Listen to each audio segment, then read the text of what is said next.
Allah telah memberikan pertolongan kepadaku sampai aku diangkat ke langit kedua. Pergilah engkau kepada Habibuna Muhammad SAW. Dia adalah kekasih Allah. Berbondong-bondong para aulia datang kepada Nabi SAW. Ya Rasulullah, berikan kami syafaat.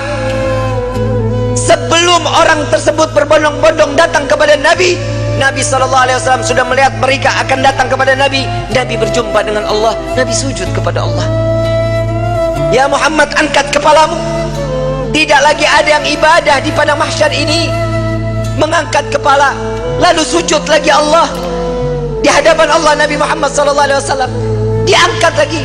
Wahai kekasihku, angkat kepalamu. Sudah tidak ada lagi yang ibadah di padang mahsyar ini. Tetap Nabi mengangkat kepala lalu sujud lagi kepada Allah. Sampai terakhir, apa yang kau inginkan wahai kekasihku? Ya Allah, selesaikan siksaan padang mahsyar. Biarkan mereka, masukkan mereka ke mizan penimbangan amal baik amal buruk mereka.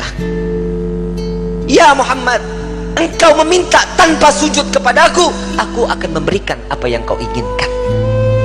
Nabi Muhammad SAW tanpa sujud, jika dia meminta kepada Allah pasti akan dikabulkan. Dengan akhlak baginda Rasul SAW, beliau sujud, tahu beliau adalah seorang hamba yang pantasnya untuk sujud kepada Allah.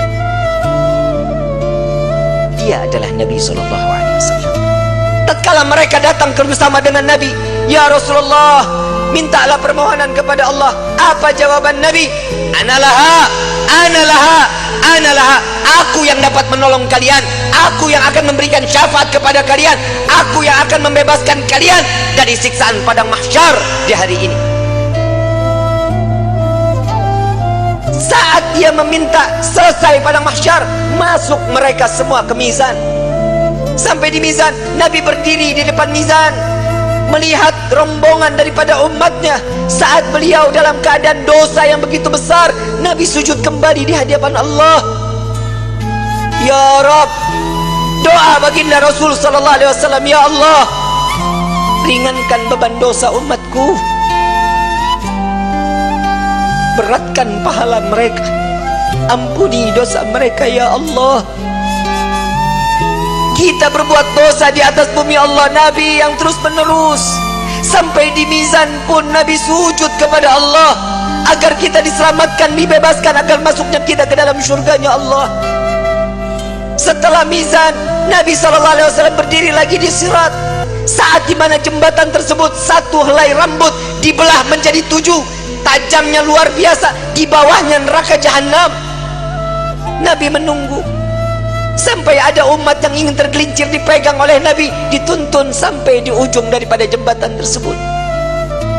Nabi menjaga umat sampai saat di dalam surga kelak, Nabi berdiri di depan pintu surga, tidak masuk ke dalam pintu surga, menunggu satu persatu agar masuk, mereka dimasuk ke dalam surga. Sampai di dalam riwayat Siti Fatimah bertanya, ya Rasulullah, untuk apa kau berdiri di depan pintu surga? Aku menunggu umatku. Jika satu yang tertinggal belum masuk ke dalam surga, maka aku tidak akan pernah masuk ke dalam surganya Allah. Huwa Muhammad, dia adalah Sayyiduna Muhammad. Sampai di dalam satu riwayat lain, Rasulullah izin kepada Allah melihat daripada daftarnya, umat satunya belum masuk ke dalam surganya Allah. Nabi berbincang kepada Allah, ya Rabb, izinkan Muhammad untuk memeriksa neraka.